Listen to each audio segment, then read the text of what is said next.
할렐루야. 오늘도 하나님의 은혜와 축복이 여러분과 여러분의 가정에 충만하시기를 주님의 이름으로 축원을 드립니다. 우리 함께 앞뒤 좌우 형제 자매에게 같이 인사하겠습니다. 당신에게 좋은 일이 일어나고 있습니다.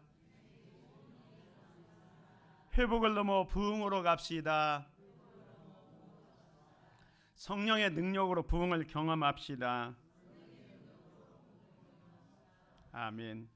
우리가 지난주부터 이제는 소망을 이야기합시다. 이제는 소망을 이야기합시다 라는 주제로 말씀드리는데, 우리가 소망을 이야기하기 위해서는 우리를 향하신 하나님의 선하신 뜻을 알면 소망을 이야기할 수 있다. 그래서 우리를 향한 하나님의 계획은 재앙이 아니고 평안이고 미래와 소망, 희망을 주는 것이라 이렇게 말씀을 드렸습니다. 이제 오늘은 이 주제의 말씀, 이제는 소망을 이야기합시다. 이제는 소망을 이야기합시다 라는 말씀을 통해서 함께 은혜 받기를 원합니다. 두 사람이 밤하늘을 바라보고 있었습니다. 한 남자가 밤이 됐기 때문에 아유 캄캄한 밤이네 라고 이야기를 합니다. 그때 옆에 있던 여자가 와 별이다 라고 이렇게 말을 합니다. 같은 상황인데 보는 관점이 다릅니다. 한 사람은 캄캄한 밤을 바라보고 한탄하고 있지만, 한 사람은 캄캄한 밤 하늘에서 반짝반짝 빛나는 별을 보면서 와 별이다 이렇게 탄성을 외치고 있습니다. 사랑하는 성도 여러분, 오늘 우리는 어떤 상황에서도 이제 소망을 이야기하는 저와 여러분이 되기를 주의 이름으로 축원을 드립니다. 어떤 상황에도 소망을 이야기하고 소망을 전할 수 있는 저와 여러분이 되기를 주의 이름으로 축원을 드립니다. 그러기 위해서는 우리는 믿음의 눈으로 바라보는 소망을 전해야 됩니다.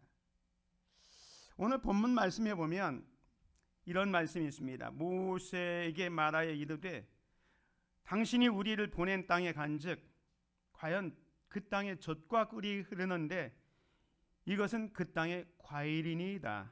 그러나 그 땅 고주민은 강하고 성읍은 견고하고 심히 클 뿐 아니라 거기서 아낙 자손을 보았으며 아말렉인은 남방 땅에 거주하고 헷인과 여부스인과 아모리인은 산지에 거주하고 가나안인은 해변과 요단가에 거주하더이다.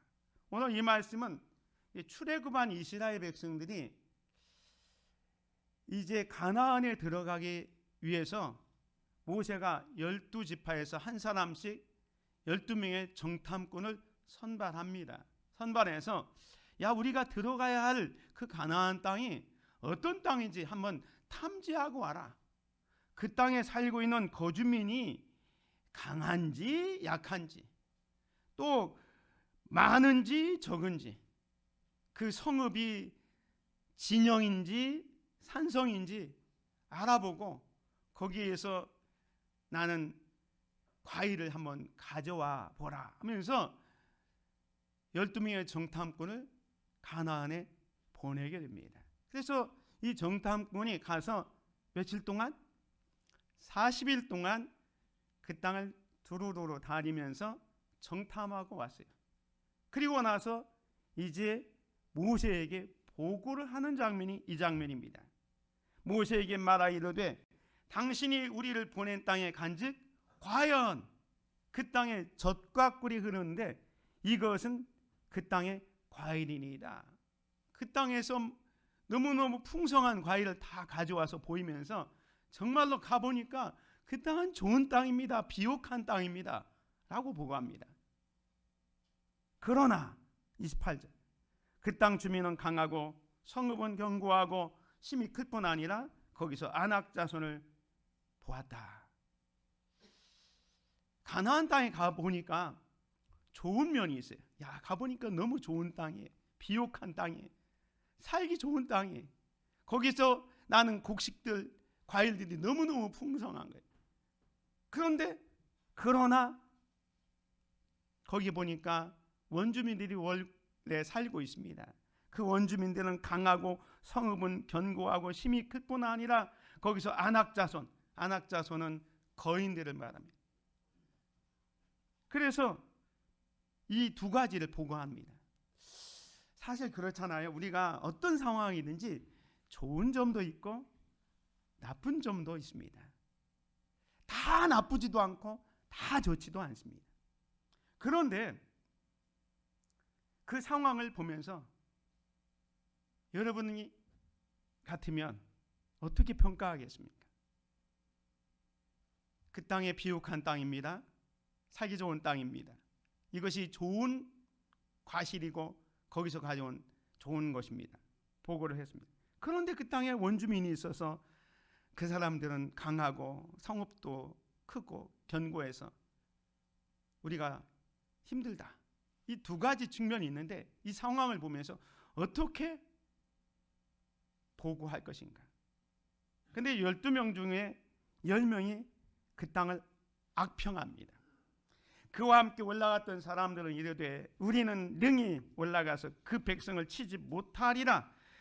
그들은 우리보다 강하니라 하고 이스라엘 자손 앞에서 그 정탐한 땅을 악평하여 이르되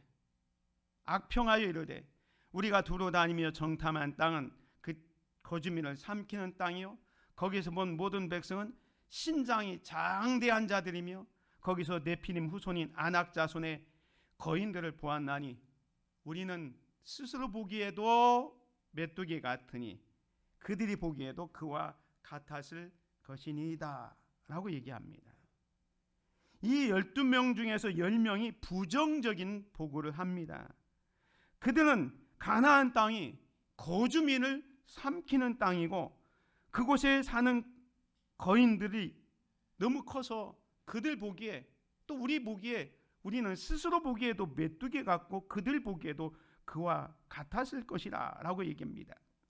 하나님의 약속보다는 눈앞의 현실을 더 크게 보았고 그 두려움이 이 10명의 사람들의 믿음을 삼켜버렸습니다. 그래서 우리는 스스로 보기에도 메뚜기 같다라고 얘기합니다.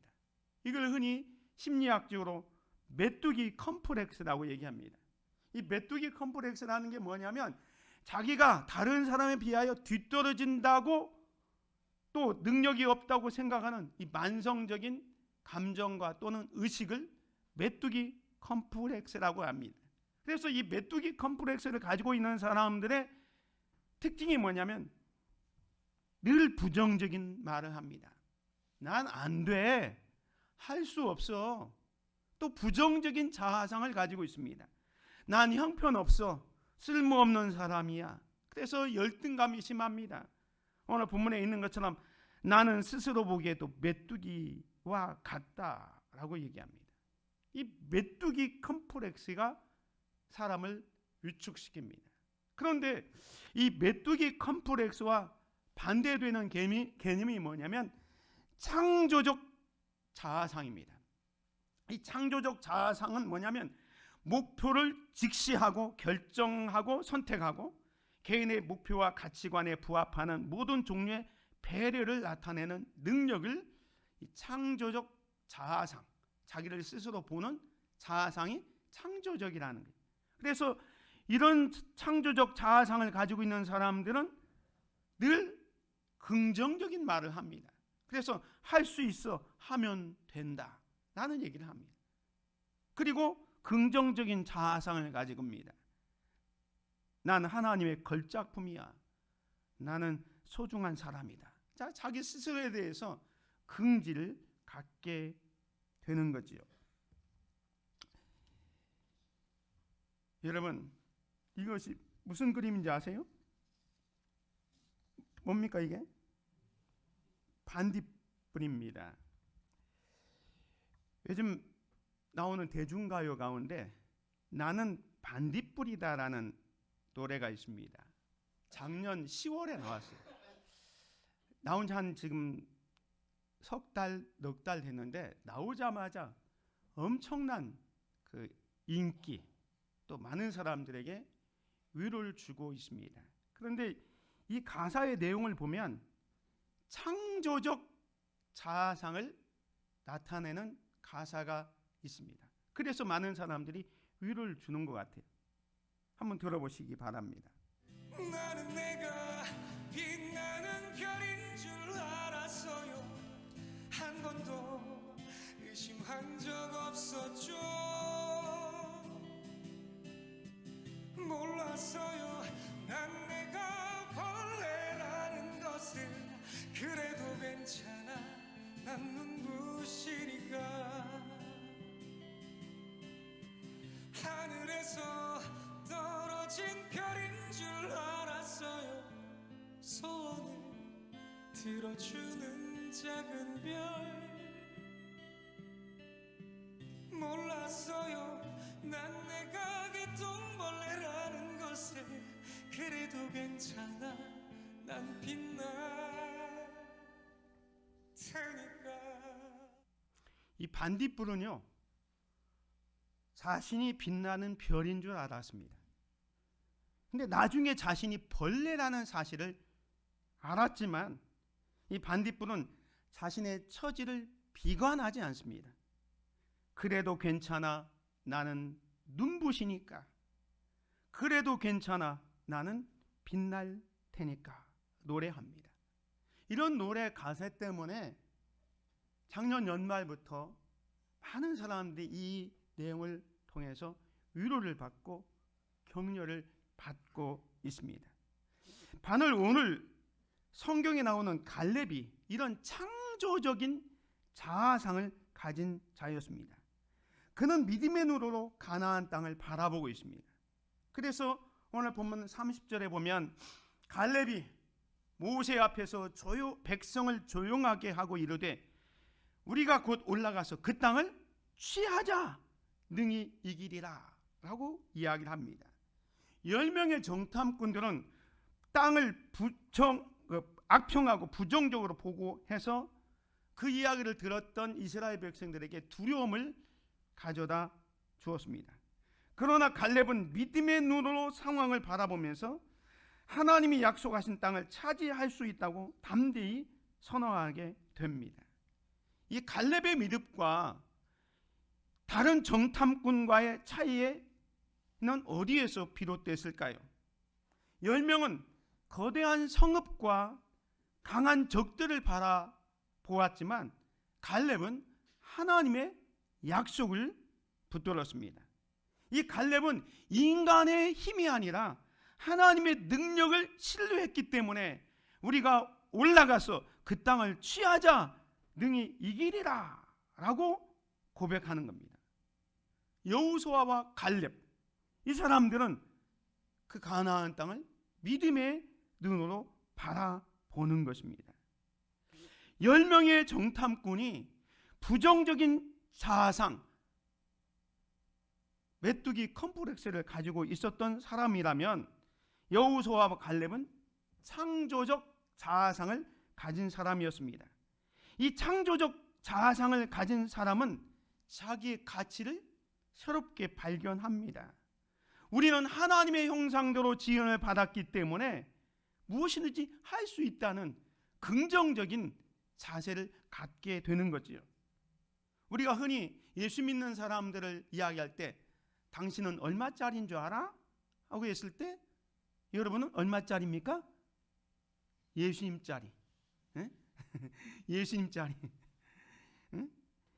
예수님과 같은 그 가치를 가진 자들이라는 거예요. 예수님께서 우리를 피값을 주고 샀기 때문에 우리의 값은 예수님짜리라는 거예요. 어마어마한 가치, 귀한 존재라는 것을 믿으시기 바랍니다. 이런 창조적 자아상을 가진 사람은 하나님의 주권과 섭리를 믿고 자기의 삶을 주님께 맡깁니다. 그래서 외형적인 환경 때문에 위축되지 않고 당당하게 나아갈 수 있는 거지요. 오늘 본문에 나오는 갈렙이 그런 창조적 자아상을 가지고 있었던 사람입니다. 인도에 보면 점프 개미라는 게 있다는 거예요. 우리가 개미의 그 세상을 알지 않습니까? 개미는 여왕벌이 있고 일벌이 있습니다. 그런데 이 점프 개미들 가운데 여왕벌이 어떻게 죽어버렸어요. 여왕벌이 죽으면 이 나머지 일벌들이 그냥 평범한 그 암놈 하나를 여왕으로 이렇게 추대를 한다는 거예요. 추대를 하면 그 평범했던 일개미가 갑자기 몸집이 커진다는 거예요. 그리고 생명도 30배 이상 증가한다는 거예요. 이게 2022년 9월 달에 과학적으로 발견한 내용입니다. 평범했던 개미가 갑자기 여왕이 되는 순간 자기 스스로가 뇌에서 호르몬이 발견돼 나와가지고 몸집도 커지고 그리고 많은 그 알들을 낳으면서 생명은 다른 개미보다 30배나 증가된다고 합니다. 이게 뭐냐면 창조적 자아상이, 내가 어떤 사람이냐라는 생각을 가질 때 그 가치가 달라지는 겁니다. 오늘 우리가 믿음의 눈으로 바라보면 어떤 상황에서도 소망을 전할 수 있습니다. 우리도 종종 삶의 도전 앞에서 스스로 메뚜기처럼 작게 여길 때가 있습니다. 하지만 하나님이 우리와 함께 하시면 어떠한 장벽도 넘을 수 있습니다. 아멘. 믿음의 눈으로 하나님의 약속을 바라보며 환경이 아닌 하나님의 능력을 신뢰하는 성도들이 되시기를 주의 이름으로 축원을 드립니다. 여러분은 지금 어떤 시각으로 여러분의 삶을 바라보고 있습니까? 메뚜기 컴플렉스에서 벗어나시기 바랍니다. 창조적 자아상을 가지고 믿음의 눈을 통해서 세상을 바라보시기를 바랍니다. 믿음의 눈으로 바라보면 어떤 상황에서도 소망을 전할 수 있습니다. 두 번째로 이 갈렙이 소망을 이야기했던 것은 하나님의 말씀에 근거한 소망을 이야기한 겁니다. 그냥 막연하게 좋아질 거야, 뭐 낙천적이고 긍정적인 마인드를 가지고 있다고 해서 이 소망을 이야기하고 소망을 전하는 게 아니라 오늘 저와 여러분이 소망을 이야기하는 것은 하나님의 말씀에 근거해서 소망을 이야기해야 되는 것입니다. 이 갈렙이 그 땅에 올라가자, 그 땅에 올라가서 우리가 이길 수 있다라고 이렇게 외칠 수 있었던 것은 하나님의 말씀에 근거한 거예요.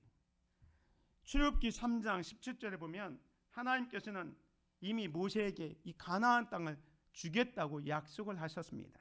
그 3장 17절에 보면 내가 말하였거니와 내가 너희를 애굽의 고난 중에서 인도하여 내어 젖과 꿀이 흐르는 땅 곧 가나안 족속, 헷 족속, 아모리 족속, 브리스 족속, 히위 족속, 여부스 족속의 땅으로 올라가게 하리라. 이게 하나님께서 이미 모세에게 주었던 약속이에요. 이제 이 갈렙은 그 약속을 기억하면서 이 가나안 땅은 하나님께서 우리에게 주시겠다고 약속한 땅입니다. 아무리 그 원주민들이 강하고 성읍은 견고할지라도 하나님이 약속했다면 우리는 올라갈 수 있습니다. 올라갑시다. 소망을 이야기하는 거예요. 우리가 지난주에 이 말씀을 봤죠. 이스라엘 백성들이 바벨론으로 포로로 잡혀갈 때 거짓 선지자들은 그냥 막연한 소망을 이야기합니다. 2년 후면 포로에서 돌아온다. 걱정하지 마라. 그러나 이것은 하나님의 뜻, 하나님의 계획이 아니었다고 그랬어요. 하나님의 말씀에 근거한 것이 아니라 그냥 막연한 소망을 이야기한 거예요. 그러나 에레미야는 하나님의 말씀에 근거해서 이스라엘 백성들에게 이렇게 얘기하지 않습니까? 여호와께서 이와 같이 말씀하시니라. 바벨론에서 70년이 차면 내가 너희를 돌보고 나의 선한 말을 너희에게 성취하여 너희를 이곳으로 돌아오게 하리라. 여호와의 말씀이니라. 너희를 향한 나의 생각을 내가 아나니 평안이요 재앙이 아니니라. 너희에게 미래와 희망을 주는 것이니라. 사랑하는 성도 여러분, 우리가 소망을 이야기하는데 그냥 막연한 소망, 그냥 세상에서 말하는 긍정적인 마인드를 가지고 앞으로 좋아질 거야, 그런 소망이 아니라 하나님의 말씀에 근거해서 소망을 이야기하는 저와 여러분이 되시기를 주의 이름으로 축원을 드립니다. 성경에는요, 소망을 주는 하나님의 말씀들이 무지무지게 많습니다. 그 가운데 몇 가지만 제가 소개하려고 합니다. 고난 속에서 소망이 되는 하나님의 말씀이 있습니다. 마태복음 11장 28절에 보면 수고하고 무거운 짐진 자들아 다 내게로 오라 내가 너희를 쉬게 하리라. 고린도후서 4장 17절 우리가 잠시 받는 고난에 경한 것이 지극히 크고 영원한 영광에 중한 것을 우리에게 이루게 함이니. 이사야 41장 10절 두려워하지 말라 내가 너와 함께 함이라. 놀라지 말라 나는 네 하나님이 됨이라. 내가 너를 굳세게 하리라. 참으로 너를 도와주리라. 참으로 나의 의로운 오른손으로 너를 붙들리라. 고난 속에서 소망이 되는 하나님의 약속의 말씀입니다. 또 미래에 대한 소망의 말씀도 있습니다. 이미 알고 있지만 여호와의 말씀이니라. 너희를 향한 나의 생각을 내가 아나니 평안이요 재앙이 아니니라. 너희에게 미래와 희망을 주는 것이니라. 로마서 8장 18절 생각하건대 현재의 고난은 장차 우리에게 나타날 영광과 비교할 수 없도다. 계시록 21장 4절 모든 눈물을 그 눈에서 닦아주시니 다시는 사망이 없고 애통하는 것이나 곡하는 것이나 아픈 것이 다시 있지 아니하리니 처음 것들이 다 지나갔음이라라. 우리에게 미래에 대한 소망을 주는 말씀입니다. 뿐만 아니라 영생에 대한 소망의 말씀도 있습니다. 요한복음 3장 16절 하나님이 세상을 이처럼 사랑하사 독생자를 주셨으니 이는 그를 믿는 자마다 멸망하지 않고 영생을 얻게 하려 하심이라. 요한복음 4장 14절 내가 주는 물을 마시는 자는 영원히 목마르지 아니하니니 내가 주는 물은 그 속에서 영생하도록 솟아나는 샘물이 되리라. 마태복음 19장 29절 또 내 이름을 위하여 집이나 형제나 자매나 부모나 자식이나 전토를 벌인 죄마다 여러 배를 받고 또 영생을 상속하리라. 이처럼 성경에는 소망이 되는 하나님의 약속들이 너무너무 많습니다. 우리가 그 약속을 붙잡고 소망을 이야기할 수 있는 저와 여러분이 되시기를 주의 이름으로 축원을 드립니다. 우리의 소망은 단순한 긍정적 사고방식이 아니라 하나님의 말씀에 근거해야 합니다. 성경에는 하나님께서 우리에게 주신 수많은 약속이 있습니다. 이 약속을 붙들고 기도하며 하나님의 계획을 신뢰할 때 우리는 소망 가운데 살아갈 수 있습니다. 성경을 묵상하시고 기도하면서 우리의 소망이 하나님의 말씀에 뿌리 내릴 수 있는 저와 여러분이 되시기를 주의 이름으로 축원을 드립니다. 마지막 세 번째로는 하나님께서 함께 하실 것을 확신하면서 소망을 이야기해야 합니다. 오늘 본문에 갈렙이 올라가자, 우리는 그 땅을 취하자 이렇게 이야기하고 있는데 이 갈렙이 이렇게 용기가 있었던 것은 단순한 것이 아닙니다. 그는 분명히 하나님께서 함께해 주실 것이라는 그 확신이 있었기 때문에 이야기하는 겁니다. 민수기 14장에 보면 이렇게 말씀합니다. 여호와께서 우리를 기뻐하시면 우리를 그 땅으로 인도하여 들이시고 그 땅을 우리에게 주시리라. 이는 과연 젖과 꿀이 흐르는 땅이니라. 다만 여호와를 거역하지는 말라. 또 그 땅 백성을 두려워하지 말라. 그들은 우리의 먹이라. 그들의 보호자는 그들에게서 떠났고 여호와는 우리와 함께 하시느니라. 그들을 두려워하지 말라라고 얘기합니다. 여호수아와 갈렙이 이렇게 담대하게 이야기할 수 있었던 것은 단순한 용기가 아니라 그들이 가졌던 확신이 뭐냐면 하나님께서 함께 하신다는 사실이었습니다. 여호와께서 우리와 함께 하시느니라. 그들을 두려워하지 말라. 하나님이 함께 하실 때에 우리는 어떤 장애물도 극복할 수 있습니다. 할렐루야. 우리는 하나님께서 우리와 함께 하신다는 확신을 가지고 다른 사람에게 소망을 전해야 됩니다. 하나님이 우리와 함께 하십니다. 걱정 없습니다. 하나님이 우리를 도와주실 것입니다. 하나님이 함께 하실 것을 확신하면 다른 사람에게 소망을 이야기할 수 있는 거예요. 이렇게 했던 사람이 바울이었습니다. 바울이 유대인들에게 잡혀서 재판을 받으면서 이제 로마로 압송되어 가잖아요. 근데 로마로 압송되어 갈 때 그 지중해 바다에서 유라굴로 광풍을 만납니다. 그래서 정말로 배에 있던 것을 다 버리고 이제 거의 살 소망이 거의 없었어요. 이제 죽기만 기다리는 그날에 하나님의 사자가 이 바울에게 나타나셔서 바울아 걱정하지 마. 너와 너 함께 있는 사람들 다 내가 지켜줄 거야. 그 이야기를 합니다. 그때 바울이 그 이야기를 듣고 거기 탔던 276명의 사람들에게 여기 이렇게 얘기를 하는 겁니다. 내가 속한 바 곧 내가 섬기는 하나님의 사자가 어젯밤에 내 곁에 서서 말하되 바울아 두려워하지 말라. 네가 가이사 앞에 서야 하겠고 또 하나님께서 너와 함께 항해하는 자를 다 네게 주셨다 하였으니 25절은 같이 봅니다. 시작. 그러므로 여러분이요 안심하라. 나는 내게 말씀하신 그대로 되리라고 하나님을 믿노라. 이 사도 바울은 하나님께서 자기와 함께 하심을 확신했습니다. 그 하나님께서 함께 하신다는 그 확신이 있기 때문에 거기 탔던 사람들에게 이야기하는 겁니다. 여러분이요 안심하라. 나는 내게 말씀하신 대로 그대로 되리라고 하나님을 믿노라. 이 뭡니까? 하나님께서 너 지켜주고 너 이 지중해 바다에서 죽는 게 아니라 너는 가이사 로마까지 가고 너와 함께 한 사람들도 다 생명을 보존하겠다. 이 확신하고 있는 거예요. 그래서 그 사람들에게 여러분이요 안심하라. 소망을 이야기할 수 있는 겁니다. 오늘 우리도 하나님이 우리와 함께하고 있다는 이 확신만 있다면 다른 사람에게 여러분 염려하지 마십시오. 걱정하지 마십시오. 안심하십시오. 소망을 이야기할 수 있습니다. 정경주 이분은 사모님인데요.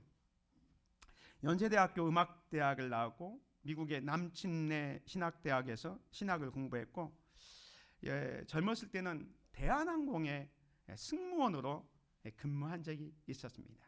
그런데 이분이 살면서 정말로 하나님의 역사하심, 하나님의 함께하심을 늘 경험했기 때문에 자기의 간증책을 썼어요. 하나님이 하셨어요. 하나님이 하셨어요. 이분이 했던 그 간증을 이야기하면서 우리에게 도전을 주는 게 뭐냐면 하나님의 손에 삶을 온전히 맡기면 하나님이 모두 해결해 주신다는 거예요. 그러면서 이제 이 책에 나오는 간증의 하나가 뭐냐면 이분이 이제 승무원으로 대한항공 승무원으로 있을 때에 어느 날 비행기가 일본에서 이제 그 상공을 날려서 이제 김포공항으로 와야 하는 겁니다. 요즘 비행기 사고가 많잖아요. 근데 이 비행기도 갑자기 나르다가 문제가 생겼어요. 갑자기 조종실에서 안내 방송이 나옵니다. 승객 여러분, 여객기 우편 날개 엔진에 원인 모를 화재가 발생했습니다. 승무원과 승객 전원은 비상 착륙을 준비하고 착석하시고 안전벨트를 매주십시오 라고 방송이 나옵니다. 평소에 이 정경주 이분은 믿음이 아주 좋아지고 그 동료들에게도 자기가 믿는 하나님에 대해서 늘 이야기를 했어요. 신앙 간증도 하고 하나님이 함께 하심을 늘 이야기했어요. 그런데 이 안내 방송이 이제 엔진에 불 붙어 가지고 비상 착륙을 한다는 이야기를 멘트가 조종실에서 나오니까 그때 그 남자 승무원, 이 책에는 미스터 김이라고 나오는데 미스터 김이 이 정경주 이 사모님에게, 그때는 승무원이죠, 바짝 엎드려서 나를 위해서 좀 기도해 달라 라고 애원을 했다는 겁니다. 미스 정 기도해줘요. 미스 정 부탁이에요. 날 위해 기도해줘요. 막 그 급박한 상황에 이 하나님을 믿지 않고 하나님을 대항했던 이 남자 미스터 김이 미스터 정에게 기도해 달라고 요청하는 거예요. 그래서 이 정경주 이 승무원이 같이 기도했습니다. 하나님이 함께 하십니다. 하나님이 우리를 지켜주십니다. 우리를 지켜주실 것입니다. 예수님의 이름으로 기도합니다. 뭐 짧은 기간이에요. 아멘. 근데 아멘이 끝나자마자 다시 안내방송이 오는 거예요. 승객 여러분 안심하십시오. 무슨 영문인지 모르지만 여객기 우편 날개 엔진의 원인 모를 불이 저절로 꺼졌습니다. 이 비행기는 김포공항에 안전하게 도착하겠습니다. 승객들은 박수를 치면서 환호를 질렀다고 합니다. 그때 승무원인 미스터 김은 그대로 바닥에 꿇어 앉으면서 펑펑 울더래요. 그래서 함께 울면서 기도했다라는 간증이 나옵니다. 사랑하는 성도 여러분, 우리는 어떤 상황에서도 사랑의 하나님께서 여러분과 함께 하심을 믿으시기 바랍니다.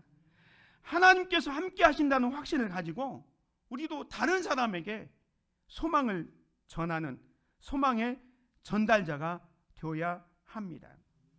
삶에서 어려운 결정을 내려야 할 때 하나님이 함께 하신다는 믿음을 가져야 합니다. 하나님께서 인도하시고 보호하시며 힘을 주실 것을 기대해야 합니다. 우리의 능력이 아니라 하나님의 능력 안에서 살아갈 때 우리는 참된 소망을 가질 수 있습니다. 하나님께서 함께 하실 것을 기대하며 담대하게 삶의 문제에 도전하며 나아갑시다. 우리는 삶에서 크고 작은 도전을 맞이하게 됩니다. 하지만 이제는 두려움이 아니라 소망을 이야기합시다. 믿음의 눈으로 바라보고 말씀에 근거한 소망을 품으며 하나님께서 함께 하실 것을 기대하는 우리가 되길 소망합니다. 우리도 소망을 이야기하며 담대히 걸어가는 모든 성도들이 되시기를 주님의 이름으로 축원을 드립니다. 아멘. 은혜로우신 아버지 하나님 감사합니다. 우리의 현실이 너무 힘들고 어려워서 때로는 그 상황만 보고 부정적인 평가를 하고 10명의 정탐꾼처럼 메뚜기 컴플렉스에 빠져서 할 수 없다, 안 된다, 좌절과 절망에 빠질 때가 얼마나 많습니까? 그러나 오늘 본문의 갈렙은 창조적 자아상을 가졌고 하나님이 함께 하는데 두려울 게 뭐 있느냐? 우리는 이 땅에 올라갈 수 있습니다. 능히 이기리라. 그는 우리의 밥이다. 하나님께서 함께 하십니다. 소망을 이야기했던 것처럼 오늘 우리들도 우리 앞에 있는 상황을 믿음의 눈으로 바라보고 하나님의 말씀에 근거한 소망, 하나님께서 우리와 함께 한다는 그 확신을 가지고 소망을 이야기하고 소망을 전하는 소망의 전달자로 살아가는 우리들이 되게 하여 주옵소서. 예수 그리스도의 이름으로 기도드립니다. 아멘.